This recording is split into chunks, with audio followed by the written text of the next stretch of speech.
Welcome to Zee Telugu news.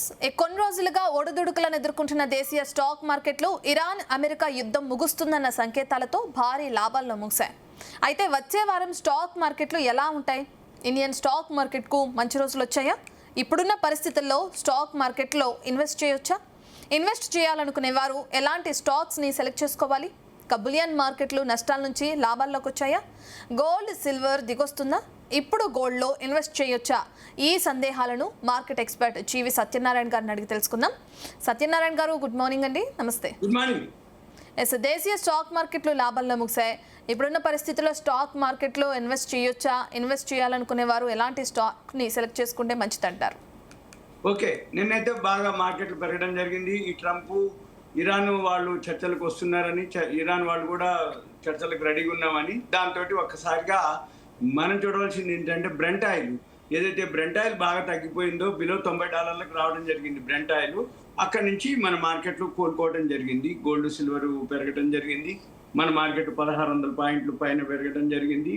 మొన్నటి వరకు ఈ రోజు ఒక నిర్ణయం జరుగుతుంది, అంటే రోజు ఒక ట్రంప్ను ఇరాన్ వాళ్ళు చర్చలు అంటారు, యుద్ధం అంటారు, మళ్ళీ యుద్ధం జరుగుతుంది, చర్చలు కూడా జరుగుతున్నాయని. ఇప్పటికి 111, 112 రోజులు, అంటే సుమారుగా ఫిబ్రవరి 28 నుంచి మొదలు పెడితే మార్చి, ఏప్రిల్, మే, జూన్, ఇప్పుడు అంటే 3 నెలలు, ఇది ఒక 11, 12 రోజులు, అంటే 111, 112 రోజుల నుంచి యుద్ధం జరుగుతూనే ఉంది. చర్చలు అయిపోతున్నాయి, చర్చలకు దగ్గరలో వచ్చారని వాళ్ళు కూడా ఓకే అనడంతో మార్కెట్లు సానుకూలంగా పెరగడం జరిగింది. ఒక్కసారిగా గోల్డ్ సిల్వర్ పెరిగింది, మన మార్కెట్లు పెరిగినాయి. బ్రెంట్ ఆయిల్ బిలో $90 రావడం జరిగింది. ఇప్పుడు $87.33 రాత్రి అమెరికాలో క్లోజ్ అవడం జరిగింది. అంటే ఇంటర్నేషనల్ మార్కెట్లో బ్రెంట్ ఆయిల్ $87.33. నిన్న ఒక్కసారిగా మన మార్కెట్ గ్యాప్ అప్ తోటి ఓపెన్ అయ్యి అలానే కంటిన్యూ అవటం జరిగింది.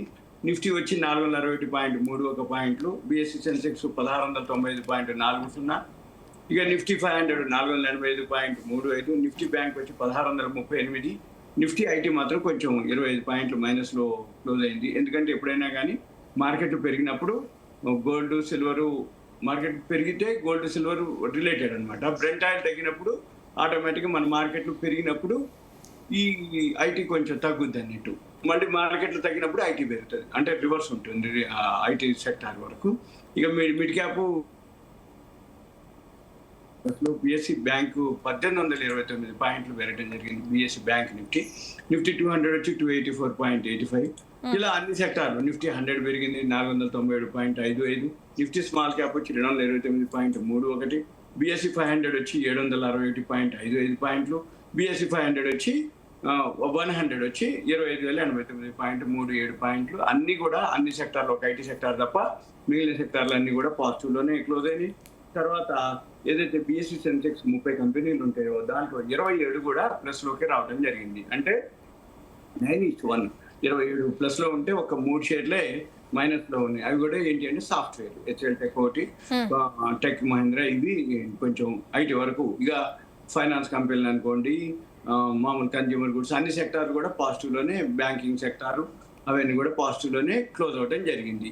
ఇకపోతే మన మార్కెట్లు ఏవైతే పాజిటివ్లో ఉన్నాయో, రేపు అంటే ఇవాళ రేపు మన చర్చలు జరుగుతున్నాయి. ఇంకా చర్చలు అయిపోలేదు, చర్చలు కొనసాగుతున్నాయి.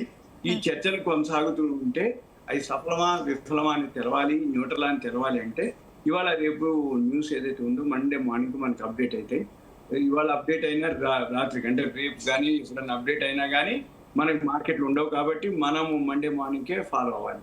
అయితే మండే మార్నింగ్కి వచ్చేటప్పటికి ఈ వీటిలో ఏదైనా పురోగతి కనుక ఉంటుంది చర్చల్లో, ఆటోమేటిక్గా ఈ బ్రెంట్ ఆయిల్ ఇంకా తగ్గే అవకాశాలు ఉంటాయి. అప్పుడు బ్రెంట్ ఆయిల్ కనుక ఇప్పుడు $87.33 క్లోజ్ అయింది. సోమవారం ఉదయం తెల్లవారుజామున ఇంటర్నేషనల్ మార్కెట్ ఓపెన్ అయ్యే టైంకి ఈ $87.33 కంటే ఇంకా కనుక తగ్గిపోతే ఆటోమేటిక్గా మన మార్కెట్ పాజిటివ్ జోన్లోకి వెళ్ళిపోతాయి. మళ్ళీ ఏషియన్ మార్కెట్ కూడా పాజిటివ్లోకి వెళ్తాయి. ప్లస్లోకి వెళ్ళిపోయినప్పుడు ఆటోమేటిక్గా గోల్డ్ సిల్వర్ కూడా ఇంకా పెరిగే అవకాశాలు కనపడుతుంది. అయితే అది ఎలా చెప్పగలము అంటే ఇవాళ రేపు సెలవు కాబట్టి మనం మండే మార్నింగే మనము చూడగలుగుతాం, ఇవాళ చేయగలుగుతాం. అంటే మండే మార్నింగ్ ఎక్స్పెక్ట్ ఎలా ఉంటుంది అంటే ట్రంప్ ఏం నిర్ణయం తీసుకుంటాడు. ఇరాన్ వాళ్ళు ఒప్పుకున్నారు, కానీ చర్చలకు ఒప్పుకున్నారు, కానీ మరి అణ్వాయుధాలు ఎక్కడ అప్పచెప్తారా లేదా, అణ్వాయుధాలు అప్పచెప్పాలని చెప్పేసి అంటారు. అణ్వాయుధాలు అప్పచెప్పడానికి కూడా వాళ్ళు ఒప్పుకున్నారు అన్నట్టుగా ట్రంప్ చెప్పడం జరిగింది. దాంతో మన మార్కెట్లు పెరిగినాయి. కాబట్టి మరి వాళ్ళు ఎంతవరకు టైం ఇస్తారు, అప్పచెప్తారా లేదా అనేది దాన్ని బట్టి మళ్ళీ సోమవారం ఉదయం మన మార్కెట్లు అంటే ఆ గమనం తెలుస్తుంది పెరగడమా అనేది తెలుస్తుంది. చెప్పు రత్న. సిపిఐ డేటా వచ్చింది కదా సార్, మరి ప్రజలపై ఎలాంటి భారం ఉంటుంది? ఓకే. ఈ సిపిఐ డేటా ఏంటంటే కన్స్యూమర్ ప్రైస్ ఇండెక్స్. ఈ కన్స్యూమర్ ప్రైస్ ఇండెక్స్ ని ద్రవ్యోల్బణం అంటాం, దాన్నే ఇన్ఫ్లేషన్ అంటాం. ఈ ద్రవ్యోల్బణం ఏదైతే ఫిబ్రవరి 28 యుద్ధం ఎప్పుడైతే ఇరాన్ అమెరికా మొదలైందో, ఎప్పుడైతే ముడిచమురు బ్రెంట్ ఆయిల్ పెరిగిందో, గ్యాస్ ఎప్పుడైతే పెరిగిందో, ఒక్కసారిగా ద్రవ్యోల్బణం పెరగటం మొదలుపెట్టింది. అది మనం ఇండియాలోనే కాదు, అగ్రరాజ్యాలు ప్రపంచ దేశాలు అన్నింటిలో కూడా ఒక్కసారిగా పెరగడం జరిగింది. ఈ ద్రవ్యోల్బణం అంటే ఏం లేదు, ఇన్ఫ్లేషన్ అంటే ఏం లేదు. మనం కొనుక్కునే వస్తువుల యొక్క ధరలు పెరిగితే ఇన్ఫ్లేషన్, ద్రవ్యోల్బణం పెరిగింది అంటారు. దాన్ని డేటా అంటారు, అంటే సిపిఐ డేటా అంటారు, కన్స్యూమర్ ప్రైస్ ఇండెక్స్. అంటే మనం కొనుక్కునేటటువంటి వస్తువుల యొక్క ధరల యొక్క సూచి అది పెరిగింది అంటే మనం కొనుక్కునే వస్తువుల యొక్క ధరలు పెరిగినాయి అని అర్థం. సిపిఐ డేటా తగ్గింది అంటే మనం కొనుక్కునే వస్తువుల యొక్క ధరలు తగ్గినాయి అని అర్థం. అయితే మనమే కాదు, మన ప్రపంచ దేశాలన్నీ కూడా ఆ ప్రభావం పడటం జరిగింది. అసలు ధరలు ఎందుకు పెరిగినాయి అంటే ఇదే రీజన్, ముడి చమురు పెరగడం, గ్యాస్ పెరగడం, ట్రాన్స్పోర్ట్ పెరగడం, దాంతో మనం కొనుక్కునే వస్తువుల యొక్క ధరలు పెరగడం. దీంతో మనకి మీద ఎలాంటి ప్రభావం ఉండబోతుంది అనేది చూద్దాం. అయితే ఇది మన దేశానికి వస్తే ఫస్ట్ గా ఈ ఏప్రిల్లో ఏదైతే మిథైల్ అనమాట, ప్రతి నెల డేటా వస్తుంది. ఇప్పుడు మనం జూన్లో ఉన్నాం, ఇప్పుడు ఏప్రిల్ నెల డేటా రావడం జరిగింది ద్రవ్యోల్బణం. ఈ ఏప్రిల్ నెల ఏదైతే డేటా ఉందో అంతకుముందు 3.48% ఉంటే ఇప్పుడు మే నెలలోకి వచ్చేటప్పటికి అది 3.93% పోయింది.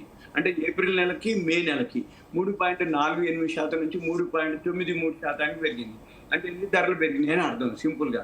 అయితే రాబోయే రోజుల్లో ఇంకా పెరుగుతాయా పెరగవా అనేది చూద్దాం మనం. అయితే ఇక ఈ ధరలు పెరిగేటప్పటికి అమెరికా విషయానికి వస్తే ఇంకా దారుణం అనమాట, మనకంటే ఎక్కువ దారుణం. అంటే ఏంటి, అంతకుముందు ఏప్రిల్లో 3.80 ఉంది వాళ్ళది, ఇప్పుడు మే నెలలో 4.2% చేరడం జరిగింది. అంటే వాళ్ళది ఈ 3 ఏళ్లలోనే అత్యధికంగా అమెరికా యొక్క కన్స్యూమర్ ప్రైస్ ఇండెక్స్ పెరగడం అనమాట.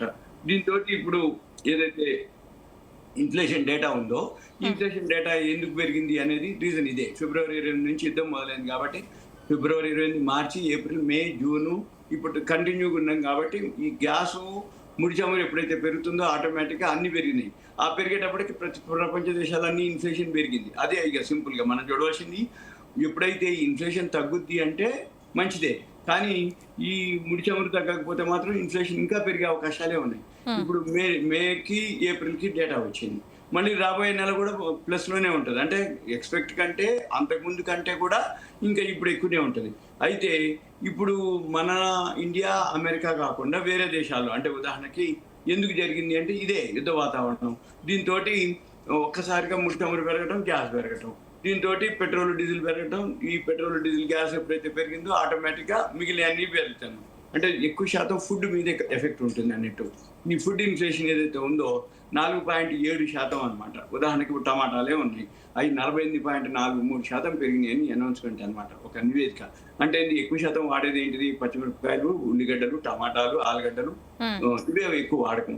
అవి కనుక పెరిగినాయి అనుకోండి, మిగిలిన వాటి అన్నిటి మీద ఫస్ట్ ఎఫెక్ట్ దీనితోటే ఉంటుంది అనమాట. ఇవి ఏమాత్రం పెరిగినా, అంటే ఇవి ఎందుకు పెరగవు అంటే ఎల్లకాలం వస్తూ ఉంటాయి అనమాట. 365 రోజులు ఇవి ఆలుగడ్డలు, ఉల్లిగడ్డలు, పచ్చిమిర్చి, టమాటాలు కంటిన్యూగా వస్తూనే ఉంటుంది పంట.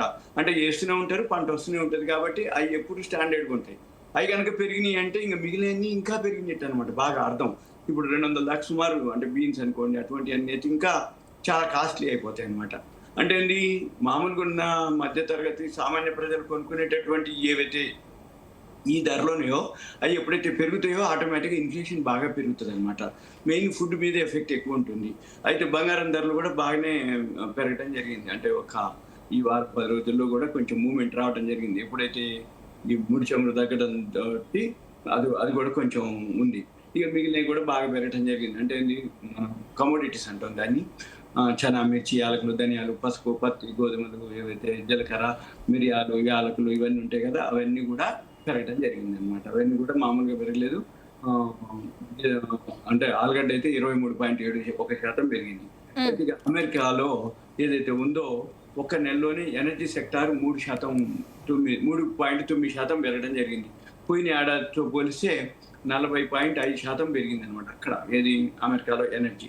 ఇక మన తెలుగు రాష్ట్రాలు, తెలంగాణ, ఆంధ్ర కనుక మనం చూసినట్టయితే దేశవ్యాప్తంగా ఏదైతే ఉందో ఇది మన దగ్గర అంతకంటే ఎక్కువ. వేరే రాష్ట్రాల కంటే పోలిస్తే మన తెలంగాణలో రిటైల్ ద్రవ్యోల్బణం వచ్చి 6.15% ఉంది. దేశంలోనే అత్యధికంగా ధరల పెరుగుదలకి ఉన్న రాష్ట్రాల్లో మన తెలంగాణనే టాప్ లో ఉందన్నమాట. ఇక ఆంధ్రప్రదేశ్లో వచ్చి ఇన్ఫ్లేషన్ కొంచెం తక్కువనే ఉంది మనతో పోలిస్తే 4.9% అనమాట. ఇది ఆంధ్రప్రదేశ్లో. మన 2 రాష్ట్రాల్లోనే ఎక్కువ శాతం సామాన్యుల పైన భారం ఎక్కువ పడుతుంది అనేది దీని యొక్క నివేదిక నుంచి తెలుస్తుంది. ఇక మన స్టాక్ మార్కెట్ల మీద ఎలా ఉంటుంది, ఎప్పుడైనా కానీ ఈ డేటా ఏదైతే ఈ ఇన్ఫర్మేషన్ తోటి ఏమవుతుందంటే లోన్ తీసుకునే వాళ్ళకి కొంచెం ఉంటుంది, అంటే వడ్డీ రేట్లు పెరిగే అవకాశాలు ఉంటాయి. అయితే ఆర్బీఐ కానీ ఇప్పుడు న్యూట్రల్ ఉంచింది వడ్డీ రేట్లు. ఆ వడ్డీ రేట్లు త్వరగా తగ్గిస్తాయని చెప్పేసి మనం ఆశించలేము. కాకపోతే తర్వాత వడ్డీ రేట్లు తగ్గించే అవకాశాలు ఉంటాయి, కానీ ఇప్పుడైతే లేదు. కాబట్టి వడ్డీ రేట్లు మామూలుగానే ఉంటాయి. ఇక స్టాక్ మార్కెట్ వచ్చేటప్పటికి ఇదంతా ముందే అవుట్డేటెడ్ అయిపోయింది. ఫిబ్రవరి 28 ఎప్పుడైతే యుద్ధం మొదలైందో అప్పటి నుంచి మన మార్కెట్ ఫాల్ అయినాయి. అంతకుముందు నుంచి ఎఫ్ఐఐలు, ఫారిన్ ఇన్స్టిట్యూషనల్ ఇన్వెస్టర్స్ కంటిన్యూగా అమ్మటం జరిగింది. వాళ్ళు ఈ నెల కూడా ఇంకా అమ్ముతూనే ఉన్నారు. నిన్న పెరిగినా కానీ వాళ్ళు ఏమి కొనలేదు, సెల్లింగ్ లోనే ఉన్నారు. కాబట్టి వాళ్ళు కంటిన్యూగా అమ్మకం ఆపేంత వరకు, వాళ్ళు బయింగ్ లోకి వచ్చేంత వరకు మన మార్కెట్లో పెద్దగా పెరిగే అవకాశాలు కనబడట్లేవు. 1.5 years అయింది ఎప్పుడైతే ట్రంప్ అధ్యక్షుడిగా ఎన్నుకోబడ్డాడో అప్పటి నుంచి మన మార్కెట్లు కంటిన్యూగా ఫాల్ అవుతుంది. ఎఫ్ఐఐలు మనమే కాదు, వరల్డ్ మార్కెట్లు అన్ని కూడా ఫాలో అవుతాం అన్నమాట. ఇప్పట్లో పెద్దగా ఏమి లేదు.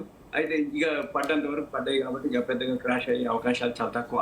ఇంకొకటి రేపు సోమవారం నాడు, ఇవాళ 15 జూన్కి అడ్వాన్స్ ట్యాక్స్ డేటా వస్తుంది మనకి. ఈ డేటాని బట్టి మళ్ళీ మార్కెట్, కానీ డేటా కూడా ఏముండదు, పాజిటివ్ ఏముండదు. ఎందుకంటే ఈ 3 నెలలు కంపెనీలు పెద్దగా సంపాదించింది ఏముండదు ట్యాక్స్ కట్టడానికి. అందుకని పోయిన సంవత్సరంతో పోలిస్తే ట్యాక్స్లు పెద్దగా కట్టవు కాబట్టి డేటా కూడా ఏముండదు. ఫస్ట్ క్వార్టర్ రిజల్ట్స్ కూడా అంతగా ఏమి ఉండకపోవచ్చు.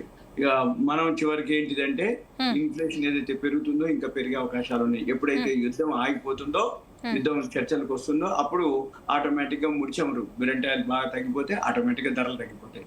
ధరలు తగ్గిపోతే గ్యాస్ తగ్గిపోతే, పెట్రోల్ తగ్గిపోతే, కిరోసిన్, డీజిల్ ఇవన్నీ తగ్గిపోతే ఆటోమేటిక్ మనం కొనుక్కునే వస్తువులు తగ్గిపోతే ఆటోమేటిక్ ద్రవ్యోల్బణం తగ్గిపోతుంది. ద్రవ్యోల్బణం తగ్గిపోయిందంటే market okay, gold silver okay,